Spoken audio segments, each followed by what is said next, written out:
അസ്സലാമു അലൈക്കും. മനുഷ്യനെയും മൃഗത്തെയും സംബന്ധിച്ചുള്ളൊരു ചർച്ച അലിയ ഇസത്ത് ബെഗോവിച്ചിൻ്റെ പുസ്തകത്തിൽ വരുന്നുണ്ട്. മൊറാലിറ്റിയുമായി ബന്ധപ്പെട്ട അധ്യായത്തിലാണത് വരുന്നത്. അതിൽ അദ്ദേഹം നടത്തുന്നൊരു പ്രസ്താവന കൗതുകകരമാണ്. An animal is dangerous when it is hungry or in danger. Man is dangerous when fed and powerful.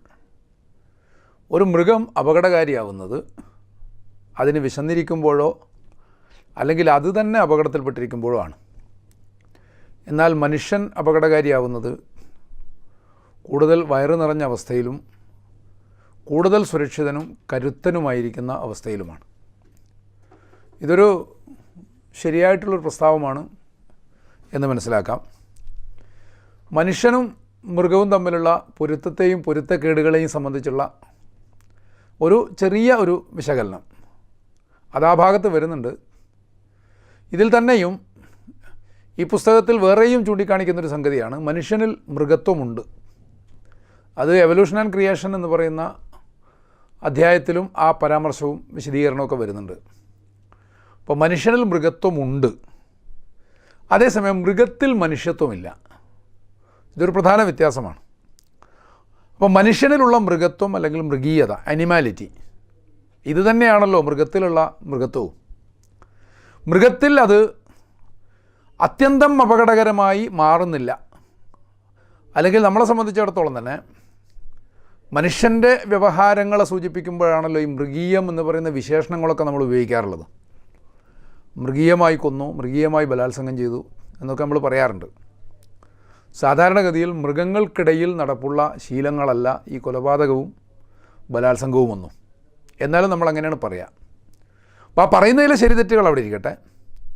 പ്രശ്നം എന്താണെന്ന് വെച്ചാൽ, ഇവിടെ ചർച്ച ചെയ്യുന്നത് എന്താണെന്ന് വെച്ചാൽ, മനുഷ്യനിലുള്ള ഈ അനിമാലിറ്റി അത് മാരകമാകുന്നത് അല്ലെങ്കിൽ അത് ബീസ്റ്റ്ലിനെസ്സോ അല്ലെങ്കിൽ ബ്രൂട്ടാലിറ്റിയോ ആവുന്നത് എന്ന് തന്നെയുമല്ല. ഇവിടെ പറയുന്ന സംഗതി എന്താണെന്ന് വെച്ചാൽ, മൃഗത്തിലുള്ള അനിമാലിറ്റി ബീസ്റ്റ്ലിനെസ്സോ അല്ലെങ്കിൽ ബ്രൂട്ടാലിറ്റിയോ ആയി മാറില്ല എന്നുള്ളതാണ്. മൃഗത്വം എന്ന് പറയുന്നത് അല്ലെങ്കിൽ മൃഗീയത എന്ന് പറയുന്നത് ബ്രൂട്ടാലിറ്റിയുടെ രൂപം പ്രാപിക്കുന്നത് മനുഷ്യനിൽ മാത്രമാണ്.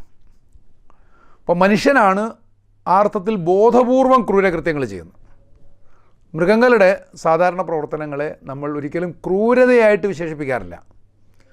അത് അതിൻ്റെ ഒരു പ്രകൃതമാണ്, അതിൻ്റെ ഒരു സ്വഭാവമാണ്. മാത്രവുമല്ല അതൊരു നിലക്കും തന്നെ മാരകത്വം ആർജിക്കുന്നില്ല എന്നുള്ളതാണ് വസ്തുത. എന്നാൽ മനുഷ്യനിൽ അനിമാലിറ്റി ബ്രൂട്ടാലിറ്റിയായി മാറും. അപ്പോൾ ഇത് ചർച്ച ചെയ്യുമ്പോഴാണ് എത്തിക്സിനെയും മൊറാലിറ്റിയെയും സംബന്ധിച്ചുള്ള വിശകലനങ്ങളിലേക്കും ആശയങ്ങളിലേക്കും ഇസത്ത് ബെഗോവിച്ച് നമ്മളെ കൊണ്ടുപോകുന്നു. ഇത് പറയുമ്പോൾ നേരത്തെ ഒരു പ്രഭാഷണത്തിൽ സൂചിപ്പിച്ച ഒരു കാര്യം ഒരിക്കൽ കൂടി വിശദീകരിക്കേണ്ടതുണ്ട്. മനുഷ്യൻ്റെ ജീവിതത്തിനുണ്ടായിരിക്കേണ്ട 3 ആധാരങ്ങളെ ഖുർആൻ പരിചയപ്പെടുന്നുണ്ട്. അത് നേർക്കുനേരെ തത്വങ്ങളായിട്ട് പറയല്ല, അത് ആദം ആഖ്യാനത്തിലൂടെയാണ് നമ്മളത് പഠിപ്പിക്കുന്നത്. അതെന്താണെന്ന് ചോദിച്ചാൽ, ആദം ഭൂമിയിൽ ദൈവത്തിൻ്റെ ഒരടയാളം, ഖലീഫ, വ്യത്യസ്തങ്ങളായിട്ടുള്ള അർത്ഥങ്ങളും വ്യാഖ്യാനങ്ങളൊക്കെ ആ പദത്തിന് വന്നിട്ടുണ്ട്. ഞാനിവിടെ തൽക്കാലം ഒരു അടയാളം എന്ന നിലക്കെടുക്കുന്നു. ഏതർത്ഥത്തിൽ സ്വീകരിച്ചാലും വിശദീകരിച്ചാലും ഈ അടയാളം എന്നത് പ്രസക്തമാണ്. അപ്പോൾ ദൈവികമായ ഒരു സവിശേഷ അടയാളമായിട്ട്, സകല സൃഷ്ടികളും ദൈവത്തിൻ്റെ അടയാളങ്ങളാണ്, ആയാത്ത് എന്ന് വിശുദ്ധ ഖുർആൻ പറയും. സവിശേഷമായ ഒരടയാളമായിട്ട് മനുഷ്യനെ നിശ്ചയിക്കുമ്പോൾ ആ മനുഷ്യൻ്റെ യോഗ്യതയുമായി ബന്ധപ്പെട്ട് ചില കാര്യങ്ങൾ അവതരിപ്പിക്കുകയാണ്. അതിൽ ആദ്യം പറയുന്നത് അല്ലമ ആദമൽ അസ്മാ കുല്ലഹ, ആദമിന് നാമങ്ങൾ പഠിപ്പിച്ചു. അവിടെ വരുന്നത് ഇൽമ് അല്ലെങ്കിൽ നോളജ് എന്ന് പറയുന്ന ആധാരമാണ്. നോളജ്. ആദമിന് വചനങ്ങൾ പഠിപ്പിച്ചു, ലോഗോസ്. അപ്പോൾ ഇതിലൂടെയാണ് മനുഷ്യൻ അവൻ സ്വയം കണ്ടെത്തേണ്ടത്. അപ്പോൾ മനുഷ്യന് സ്വയം കണ്ടെത്തുന്നതിനും ലോകത്തെ അറിയുന്നതിനുമൊക്കെ ജ്ഞാനം വളരെ അനിവാര്യമാണ്. അറിവില്ലായ്മയിൽ നിന്ന് അല്ലെങ്കിൽ ബോധമില്ലായ്മയിൽ നിന്നാണ് മതം എന്ന് പറയുന്ന വികാരം ഉടലെടുക്കുന്നത് എന്ന ഒരു വിലയിരുത്തലുണ്ട്. മതം എന്നതും ഇസ്ലാം എന്നതും തമ്മിലുള്ള വ്യത്യാസത്തെക്കുറിച്ച് നമ്മൾ നേരത്തെ ചർച്ച ചെയ്തു. പക്ഷേ പൊതുവിൽ ഇസ്ലാമിനെയും മതത്തിൽ ഉൾപ്പെടുത്തിക്കൊണ്ടാണ് സാധാരണ ചർച്ച ചെയ്യാറുള്ളത്.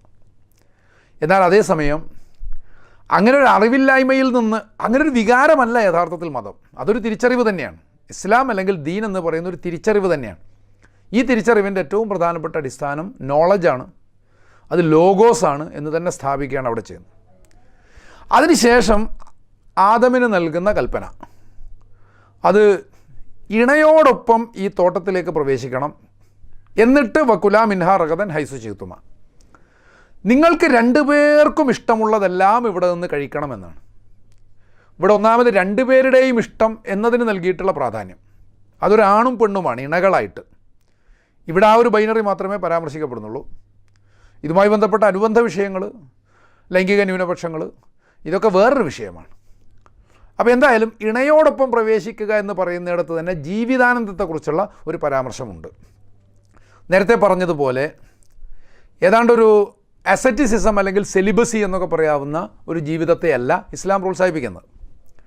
തുടക്കത്തിലേ പറയുന്നത് നീയും നിൻ്റെ ഇണയും ഈ തോട്ടത്തിലേക്ക്, തോട്ടം എന്ന് പറയുന്നത് അവിടെ ജീവിതമാണ്. ഏദൻ തോട്ടം എന്ന് ബൈബിളിൽ കാണാം. അങ്ങനെ ഒരു പേര് ഖുർആനിൽ പറഞ്ഞിട്ടില്ല. ഖുർആനിൽ ജന്നത്തിന് അതിൻ എന്നൊരു വിശദീകരണം കൊടുക്കുന്നുണ്ട്.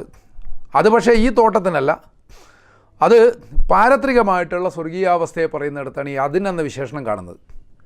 എന്തായിരുന്നാലും അതിൻ എന്ന ആ ഒരു ശബ്ദവും ഏദൻ എന്ന വാക്കും തമ്മിൽ സാമ്യമുണ്ട്. അതുകൊണ്ട് അങ്ങനെ ഒരു പേര് പറയുന്നതിൽ തെറ്റൊന്നുമില്ല.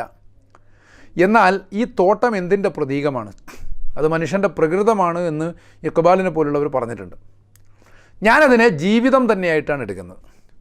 അപ്പം ജീവിതത്തിലേക്ക് പ്രവേശിക്കുന്നത് തനിച്ചല്ല, മറിച്ച് ഇണയോടൊപ്പം ആനന്ദിക്കുക എന്നതും കൂടി അവിടെ ഉദ്ദേശമാണ്. പിന്നെ പറയുന്നത് ഈ കാണുന്ന പഴങ്ങൾ മുഴുവൻ നിങ്ങളുടെ ഇഷ്ടപ്രകാരം. അവിടെ ഒരു സ്വച്ഛന്തത, മനുഷ്യ ജീവിതത്തിനൊരു സ്വച്ഛന്തത കൈവരുന്നുണ്ട്. ഈ സ്വച്ഛന്തതയിൽ നിന്നാണ് ജീവിതാസ്വാദനം ഉണ്ടാകുന്നത്. അതിനെ നമുക്ക് വേണമെങ്കിൽ എസ്തെറ്റിക്സ് എന്ന് വിളിക്കാം. ഒരു പോയിൻ്റ് കൂടി പറഞ്ഞു, നിങ്ങൾ രണ്ടുപേരും. അപ്പോൾ അവിടെ ഏതെങ്കിലും ഒരാളുടെ ഇഷ്ടം മറ്റേയാളും അംഗീകരിക്കുക എന്ന ഒരു ധ്വനിയില്ല. നിങ്ങൾ രണ്ടുപേരും അവരവർക്ക് ഇഷ്ടമുള്ളത്. അപ്പോൾ രണ്ടുപേരുടെയും ഇഷ്ടം എന്നത് പ്രധാനമാണ്. അപ്പോൾ അവിടെ ഈ രണ്ടുപേരും, അല്ലെങ്കിൽ ആ ഇണകളിൽ നിന്ന് ആരംഭിക്കുന്നതോ അതോടൊപ്പമുള്ളതോ ആയിട്ടുള്ള മനുഷ്യ സമൂഹം മുഴുവൻ ജീവിതത്തെ, ജീവിതാനന്ദങ്ങളെ എത്രമാത്രം ക്രിയാത്മകമായി പോസിറ്റീവായി സമീപിക്കണം എന്ന ഒരു പാഠവും കൂടി അതിലുണ്ട്. അപ്പോൾ അവിടെ ഈറോസ് അല്ലെങ്കിൽ ജീവിതാസ്വാദനം. മൂന്നാമത് വരുന്നത് ലാ തഖറബ ഹാദിഹി ഷജറ, അതാണ് ഹറാം. ഇപ്പുറത്തുള്ളതൊക്കെ ഹലാലാണ്. ഹറാം എന്ന് പറയുന്നത് ധാർമ്മികമായ പരിധിക്ക് അപ്പുറത്തുള്ളതാണ്. ആ അപ്പുറത്തുള്ളതിനെ സമീപിക്കരുത് എന്ന് പറയുമ്പോൾ അവിടെ ഒരു വിലക്ക് വരുന്നുണ്ട്. ഈ വിലക്ക് എത്തിക്സിൻ്റെ, എത്തിക്സിൻ്റെ ഒരു പ്രത്യക്ഷമാണ് എന്ന് കാണണം. അപ്പോൾ ധാർമ്മികമായിട്ടുള്ള പരിധിയാണ്. അപ്പോൾ ഇതാണ് പ്രധാനമായും മനുഷ്യർക്ക് പഠിപ്പിച്ചു കൊടുക്കുന്നത് എന്ന് കാണണം. അപ്പോൾ ഇതിൽ ഈ എത്തിക്സ് എന്ന് പറയുന്നത് വളരെ പ്രധാനപ്പെട്ട ഒരു ആശയമാണ്. അത് ഒരിക്കലും തന്നെ ജീവിതാനന്ദത്തെ നിരാകരിക്കുന്നില്ല. അതിനെ കുറേ കൂടി സർഗാത്മകമാക്കുകയാണ് ചെയ്യുന്നത്, കുറേ കൂടി ക്രിയാത്മകമാക്കുകയാണ് ചെയ്യുന്നത്. ഒരു പരിധിയാണ് യഥാർത്ഥത്തിൽ സ്വാതന്ത്ര്യത്തിൻ്റെ സൗന്ദര്യം. ഇത് കാണാൻ നമ്മൾ പലപ്പോഴും മറന്നു പോകുന്നു. ഒരു പരിധിയാണ് സ്വാതന്ത്ര്യത്തിൻ്റെ സൗന്ദര്യം. മരണമാണ് യഥാർത്ഥത്തിൽ ജീവിതത്തിൻ്റെ സൗന്ദര്യം. മരണമില്ലെങ്കിൽ ജീവിതം ഒട്ടും സുന്ദരമാവില്ല. ഇതുപോലെ തന്നെ പരിധിയാണ് സ്വാതന്ത്ര്യത്തിൻ്റെ സൗന്ദര്യം എന്ന് നമ്മൾ കാണണം. പ്രത്യേകിച്ച് മനുഷ്യൻ ഒരു സാമൂഹിക ജീവി എന്ന നിലക്ക് ഒരാളുടെ സ്വാതന്ത്ര്യം എന്നത് മറ്റേയാളുടെ സ്വാതന്ത്ര്യവുമായി കൂടി ബന്ധപ്പെട്ടാണ് കിടക്കുന്നത് എന്നതും പരിഗണിക്കേണ്ടതാണ്. അപ്പോൾ ഈ അർത്ഥത്തിലൊക്കെയുള്ള പ്രയോഗമാണ്. അപ്പോൾ ആ പരിധി ലംഘിച്ചു കഴിഞ്ഞാൽ ഫതകൂന മിനൽ ലാലിമീൻ എന്ന് ഖുർആൻ പറയാനും കാരണം അതാ. ലാലിം എന്ന് പറഞ്ഞാൽ അക്രമിയാണ്, ഒരാളുടെ അവകാശം നിഷേധിക്കുന്നവനാണ്. ഒരാൾക്ക് സ്വതന്ത്രനായിരിക്കാൻ മറ്റേയാളുടെ സ്വാതന്ത്ര്യത്തിന് പരിക്കേൽപ്പിക്കേണ്ടതുണ്ടെങ്കിൽ അത് അപകടമാണ്, അത് ളുൽമാണ്. അപ്പോൾ ഈ അർത്ഥത്തിൽ അവകാശ നിഷേധവുമായി, അക്രമവുമായി ബന്ധപ്പെട്ട പദം തന്നെ അവിടെ ഉപയോഗിച്ചിരിക്കുന്നു. നിങ്ങൾ ഈ പരിധി ലംഘിച്ചാൽ എന്താണ് സംഭവിക്കുക? ഇപ്പോൾ ചിലർ ചോദിക്കലുണ്ട്, എന്താണ് വ്യഭിചാരം? പരസ്പരം ഇഷ്ടമുള്ള ആളുകൾ തമ്മിൽ സംയോഗത്തിൽ ഏർപ്പെടുന്നു. ഇതിലെന്താണ് തെറ്റ്? ഇതിലെന്തിനാണ് പടച്ചതമ്പുരാൻ ഇടപെടുന്നത്? പക്ഷേ ഇത് ഒരു ക്രമത്തെ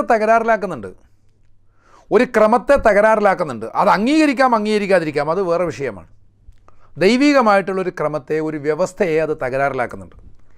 അങ്ങനെ തകരാറിലാകുന്നതോടുകൂടി ഉണ്ടാകാനിടയുള്ള സമൂഹത്തിലെ വളരെ നെഗറ്റീവായ, നിഷേധാത്മകമായ ഒരു അനാർക്കിസത്തിന് ആ രണ്ട് ഗുണങ്ങളുണ്ടല്ലോ. വളരെ നിഷേധാത്മകമായിട്ടുള്ളൊരു അനാർക്കിസം. ഇത് അവകാശ ലംഘനത്തിൻ്റെ ഒരു തലത്തിലേക്ക് പോകും, അക്രമത്തിൻ്റെ തലത്തിലേക്ക് പോകും. അതുകൊണ്ട് നിങ്ങൾ പരിധി ലംഘിക്കുമ്പോൾ നിങ്ങൾ അക്രമികളാവുകയാണ് ചെയ്യുന്നത് എന്ന പാഠം പ്രസക്തമാണ് എന്ന് മനസ്സിലാക്കണം. അപ്പോൾ ഈ ഒരു അടിത്തറയിലാണ് എത്തിക്സ് എന്ന് പറയുന്ന ആശയം ഇസ്ലാം പടുത്തുയർത്തുന്നത്. അത് കേവലമായ മൊറാലിറ്റി അല്ല. സമൂഹങ്ങൾക്ക് സ്വയം മോറലാവാം. അത് ആ സമൂഹങ്ങൾക്ക് വേണ്ട എന്ന് തോന്നുമ്പോൾ ഉപേക്ഷിക്കുകയും ചെയ്യാം. ഒരു വ്യക്തിക്ക് സ്വയം മോറലാവാം. ആ വ്യക്തിക്ക് തന്നെയും അത് വേണ്ട എന്ന് തോന്നുമ്പോൾ ഉപേക്ഷിക്കുകയും ചെയ്യാം. എന്നാൽ എത്തിക്സ് അങ്ങനല്ല. എത്തിക്സ് ദർശനവുമായി ബന്ധപ്പെടുന്നതാണ്. ഇസ്ലാമിനെ ഒരു ഫിലോസഫിയായിട്ട് അല്ലെങ്കിൽ ഒരു ദർശനമായിട്ട് നമ്മൾ കണ്ടു കഴിഞ്ഞാൽ അതിൻ്റെ അനിവാര്യമായ ഭാഗമാണ് ഈ എത്തിക്സ്.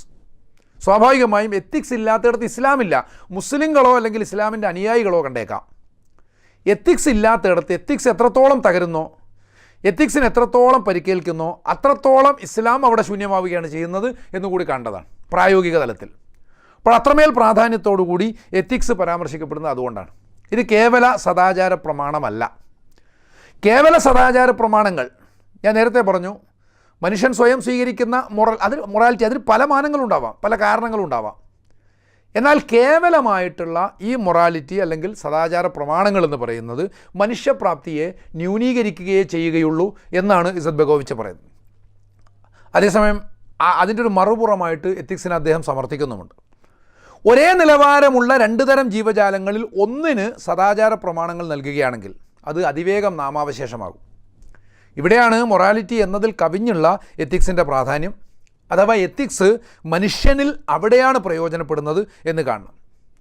അതായത് കേവല സദാചാരത്തിനപ്പുറത്തുള്ള ഒരാശയമാണ് ധർമ്മനീതി അഥവാ എത്തിക്സ് എന്ന് പറയുന്നത്. അപ്പോൾ മൊറാലിറ്റി എന്നതാണ് അധ്യായത്തിൻ്റെ പേര്. ആ അധ്യായത്തിലാണ് സാൻമാർഗികതയെക്കുറിച്ചുള്ള തൻ്റെ വിചാരങ്ങളെ ഇസത്ത് ബെഗോവിച്ച് പങ്കുവെക്കുന്നത്. ഇവിടെ തന്നെ അതിൻ്റെ പ്രഥമ ഭാഗം അതിന് പേര് കൊടുത്തിരിക്കുന്നത് ഡ്യൂട്ടി ആൻഡ് ഇൻട്രസ്റ്റ് എന്നാണ്. കടമയും താല്പര്യവും. താല്പര്യമെന്ന് പറയുന്നത് വൈയക്തികമായിട്ടുള്ള അഭിനിവേശങ്ങളെ സൂചിപ്പിക്കുന്നു, അതിൽ ശരിയും തെറ്റും ഉണ്ടാവും. അതേസമയം കടമ എന്ന് പറയുന്നത് സാമൂഹികമായ ബോധത്തെയും സൂചിപ്പിക്കുന്നു. കടമ എന്ന് പറയുന്നു, താല്പര്യം എന്ന് പറയുന്നത് നിരാകരിക്കപ്പെടുന്നില്ല. അതേസമയം ഇത് രണ്ടും കൂടി ചേരുന്നിടത്താണ് എത്തിക്സ് ഉണ്ടാകുന്നത്. അവിടെയാണ് ളുൽമില്ലാതെ ലാലിമാകാതെ മനുഷ്യർക്ക് ജീവിക്കാൻ സാധിക്കുന്നത് എന്ന് കാണണം. ഇവിടെ തന്നെ പല ഡയമെൻഷനിലായിട്ട് അത് പരിശോധിക്കുന്നുണ്ട്. വളരെ സൂക്ഷ്മമായിട്ടുള്ള വഴികളിലൂടെയൊക്കെയും അദ്ദേഹം അതിൽ പോകുന്നുണ്ട് ഈ വിഷയവുമായി ബന്ധപ്പെട്ടിട്ട്. ഇപ്പോൾ ജയപരാജയങ്ങളെക്കുറിച്ചുള്ള ചില കാഴ്ചപ്പാടുകൾ. ഒരാളുടെ പ്രവൃത്തിയെ നമ്മൾ വിലയിരുത്തുന്നത് എങ്ങനെയാണ്? പലപ്പോഴും അതിൻ്റെ ശാസ്ത്രീയ വശങ്ങൾ അപ്രസക്തമാകുന്ന തരത്തിലാണ് നമ്മളതിനെ വിശകലനം ചെയ്യാറുള്ളത്. ഇപ്പോൾ കോഴിക്കോട് നടന്നിട്ടുള്ള ഒരു സംഭവം, 2 തൊഴിലാളികൾ മാൻഹോൾ വൃത്തിയാക്കാൻ വേണ്ടി ഇറങ്ങി അപകടത്തിൽപ്പെട്ടു. ദീർഘകാലമായിട്ട് തുറക്കാതിരുന്ന ആ മാൻഹോൾ സ്വാഭാവികമായിട്ടും നമുക്കറിയാം അതിനകത്ത് ഇറങ്ങുമ്പോൾ ശ്വാസം മുട്ടും. അതതിൻ്റെ ശാസ്ത്രമാണ്, അത് സത്യവുമാണ്. അതേസമയം പണിയെടുക്കാൻ നിർബന്ധിതരായ ആളുകൾക്ക് വേണ്ടത്ര സുരക്ഷാ സംവിധാനങ്ങളൊന്നും അധികൃതർ നൽകാത്തതുകൊണ്ട് അവരങ്ങോട്ടിറങ്ങി, അവർക്ക് വേണ്ടത്ര ശാസ്ത്ര പരിജ്ഞാനം ഇല്ലാത്തതുകൊണ്ട്. പക്ഷേ ഇവർ അപകടത്തിൽപ്പെട്ടപ്പോൾ രക്ഷിക്കാൻ വേണ്ടി ഒരു ഓട്ടോറിക്ഷ ഡ്രൈവർ, നൗഷാദ് എന്ന ഓട്ടോറിക്ഷ ഡ്രൈവർ ചാടി ഇറങ്ങിയിട്ട് ഇവരെ രക്ഷിക്കാൻ ശ്രമിച്ചു. 2 പേരും രക്ഷപ്പെട്ടില്ല, നൗഷാദും രക്ഷപ്പെട്ടില്ല. നൗഷാദ് അപകടത്തിൽപ്പെട്ട് മരിക്കുകയാണ് ചെയ്തത്. 2 തൊഴിലാളികളും മരിച്ചു. പക്ഷേ ഇതോടുകൂടി നൗഷാദ് ഒരു പ്രതീകമായി മാറുകയാണ്. എത്ര തന്നെ ശാസ്ത്രബോധമുള്ളവരാണെങ്കിലും എത്ര തന്നെ അരാജകവാദികളാണെങ്കിലും ഇവർക്കൊക്കെ ഉള്ളിൽ നൗഷാദ് ഒരു മഹത്തരമായ പ്രതീകമായിട്ട് മാറുന്നു. ഇതിൻ്റെ ന്യായം എന്താണ്? സയൻസ് വെച്ചിട്ട് ഈ ഒരു ബോധത്തെ നമുക്കൊരിക്കലും വിശദീകരിക്കാൻ പറ്റില്ല. കാരണം ആ മാൻഹോളിൽ നൗഷാദ് ചാടി ഇറങ്ങുക എന്ന് പറയുന്നത് യഥാർത്ഥത്തിൽ അസംബന്ധമാണ്. ശാസ്ത്രവുമായി ബന്ധപ്പെട്ട് ചിന്തിക്കുമ്പോൾ ഒരല്പമെങ്കിലും വിവരമില്ലേ എന്നൊക്കെ വേണമെങ്കിൽ ചോദിക്കാം. കാരണം അതിനകത്തിറങ്ങിയാൽ ശ്വാസം മുട്ടും, അത് ഉറപ്പല്ലേ. അപ്പോൾ അത്രയും വിവരമില്ലാത്ത എന്ന് കരുതി ആരെങ്കിലും ശാസ്ത്രബോധമില്ലാത്തത് കൊണ്ടാണ് നൗഷാദ് അപകടത്തിൽപ്പെട്ടത് എന്നൊന്നും ആരും പറഞ്ഞില്ല. നൗഷാദിൻ്റെ പ്രവൃത്തിയെ നമ്മൾ വാഴ്ത്തി അതിനെ മാനിക്കുന്നു. അവ എന്തുകൊണ്ട് അങ്ങനെ സംഭവിക്കുന്നു? ഈ എത്തിക്സ് എന്ന് പറയുന്നത് മനുഷ്യനിൽ ഒരു ബോധമായിട്ട് എപ്പോഴും പ്രവർത്തിക്കുന്നുണ്ട്. അപ്പോൾ അവിടെ ശാസ്ത്രവിചാരങ്ങളും മറ്റ് യുക്തികളും എല്ലാം തന്നെ അപ്രസക്തമായി തീരുന്നു. അപ്പോൾ ആളുകളുടെ പ്രവർത്തനങ്ങളെ നമ്മൾ അങ്ങനെയാണ് വിലയിരുത്തുന്നത്. ഇവിടെയാണ് ഇസ്ലാമിലെ നിയ്യത്ത് എന്ന ആശയം പ്രസക്തമാകുന്നത് എന്ന് അലിയ ഇസത്ത് ബെഗോവിച്ച് ചൂണ്ടിക്കാണിക്കുന്നുണ്ട്. പ്രവാചകൻ പറഞ്ഞതാണ്, ഇന്നമൽ അമാലു ബിൻ നിയാത്ത്. ഒരു പ്രവൃത്തിയെ വിലയിരുത്തുന്നത് ഉദ്ദേശം കൊണ്ടാണ്, കർമ്മത്തെ വിലയിരുത്തേണ്ടത് ഉദ്ദേശം കൊണ്ടാണ് എന്നത്. അത് ഇസ്ലാമിൻ്റെ കർമ്മവുമായി ബന്ധപ്പെട്ട ഒരടിസ്ഥാന തത്വം തന്നെയാണ്. അപ്പോൾ ഇതിലൂടെ ഇച്ഛ എന്ന ഒരു യാഥാർത്ഥ്യത്തെയും ഇച്ഛയുടെ യാഥാർത്ഥ്യത്തെയും സംബന്ധിച്ചുള്ള ചർച്ചയിലേക്കാണ് ഈ ഇസത്ത് ബെഗോവിച്ച് പോകുന്നത്. അപ്പോൾ ഇതെല്ലാം കൂടി ചേർത്തുകൊണ്ട് പറയുന്ന ധർമ്മനീതിയെക്കുറിച്ച്, എത്തിക്സിനെക്കുറിച്ച്, മൊറാലിറ്റിയെക്കുറിച്ചും വളരെ സമഗ്രമായ ഒരു അവബോധമുണ്ടാക്കാൻ ഇസത്ത് ബെഗോവിച്ച് ശ്രമിക്കുന്നു എന്നുള്ളതാണ്. അപ്പം നിയ്യത്തുമായി ബന്ധപ്പെട്ട ചർച്ചയിൽ തന്നെ ഡേവിഡ് ഹ്യൂമിൻ്റെ ഒരു അഭിപ്രായവും അദ്ദേഹം ഉദ്ധരിക്കുന്നുണ്ട്. ഒരു പ്രവൃത്തിക്ക് പ്രവൃത്തി എന്ന നിലയിൽ ധാർമ്മിക മേന്മയൊന്നുമില്ലെന്നും മനുഷ്യൻ്റെ ധാർമ്മിക മൂല്യം അറിയാൻ അവൻ്റെ ഉള്ളിലേക്കാണ് നോക്കേണ്ടത് എന്നുമാണ് ഡേവിഡ് ഹ്യൂമ് പറഞ്ഞത്. അപ്പോൾ പ്രവൃത്തി ബാഹ്യമാണ്, അത് പെട്ടെന്ന് നമുക്ക് നല്ലതോ ചീത്തയോ എന്ന് തോന്നിയേക്കാം. എന്നാൽ ഒരാളെ സംബന്ധിച്ച് വിലയിരുത്തുമ്പോൾ അയാളുടെ ഉള്ളിലേക്ക് നോക്കിയെങ്കിലേ പറ്റുള്ളൂ. എല്ലാവർക്കും അത് പറ്റിയെന്ന് വരില്ല. എന്നാൽ പോലും നമുക്ക് ചില അനുഭവങ്ങളുണ്ടാകും. അതിനുമപ്പുറം സൂക്ഷ്മമായിട്ടുള്ള ദൈവികമായൊരു ജ്ഞാനത്തെ സംബന്ധിച്ച് പരാമർശിച്ചുകൊണ്ടാണല്ലോ ഇസ്ലാം ഇതെല്ലാം പറയുന്നത്. അവിടെയാണ് നിയ്യത്ത് എന്ന് പറയുന്നത് ഒരു ആധ്യാത്മിക വൃത്തിയായി മാറുന്നത്. നിയ്യത്ത് കൂടാതെ ഒരു കർമ്മത്തിനും വിലയില്ല എന്ന ഒരാശയവും പ്രസക്തമായി മാറുന്നത് എന്ന് കാണേണ്ടതാണ്. അപ്പോൾ അതേസമയം തന്നെ ഉള്ളിലേക്ക് നോക്കുക എന്നതിൻ്റെ സാധ്യതയെക്കുറിച്ച് ഇവിടെ പറഞ്ഞത് പൂർണ്ണമായും നമുക്ക് സാധിക്കില്ല. അതുകൊണ്ട് തന്നെയാണ് ഈ ലോകത്തെ സംബന്ധിച്ച്, അതിൻ്റെ പരിമിതിയെ സംബന്ധിച്ച് പ്ലേറ്റോ പറഞ്ഞ് നേരത്തെ ഉദ്ധരിച്ചിട്ടുണ്ട്, പൂർണ്ണ നന്മ, പൂർണ്ണ നീതി, പൂർണ്ണ സൗന്ദര്യം എന്നിവ മൂന്നും അനുഭവിക്കാൻ യഥാർത്ഥത്തിൽ ഈ ലോകത്തിൻ്റെ പരിമിതിക്കകത്ത് സാധ്യമല്ല എന്നാണ്. സ്വാഭാവികമായും അപ്പോഴാണ് ജീവിതത്തിൻ്റെ ഒരു തുടർച്ചയെയും അനന്തമായൊരു ജീവിതത്തെയും ലോകത്തെയും സംബന്ധിച്ചുള്ള തത്വങ്ങൾ ഇസ്ലാം മുന്നോട്ട് വെക്കുന്നത് എന്നും കാണണം. അപ്പോൾ ഈ അർത്ഥത്തിൽ ഇതെല്ലാം പരസ്പര ബന്ധിതമായി വായിക്കുക എന്നതും അനിവാര്യമാണ്. അപ്പോൾ ഇന്നലേക്ക് ജീവിതത്തെക്കുറിച്ചുള്ള വളരെ സമഗ്രമായ ഒരു കാഴ്ചപ്പാടായിട്ട് എത്തിക്സിനെ കുറിച്ചുള്ള ഇസത്ത് ബെഗോവിച്ചിൻ്റെ ചർച്ച മാറുന്നു എന്ന് മനസ്സിലാക്കേണ്ടതാണ്. കൂടുതൽ വിഷയങ്ങളിലേക്ക് നമുക്ക് പിന്നീട് പോകാം. എല്ലാവർക്കും നന്ദി. വാഖിറു ദഅ്വാനാ അൽഹംദുലില്ലാഹി റബ്ബിൽ ആലമീൻ. അസ്സലാമു അലൈക്കും.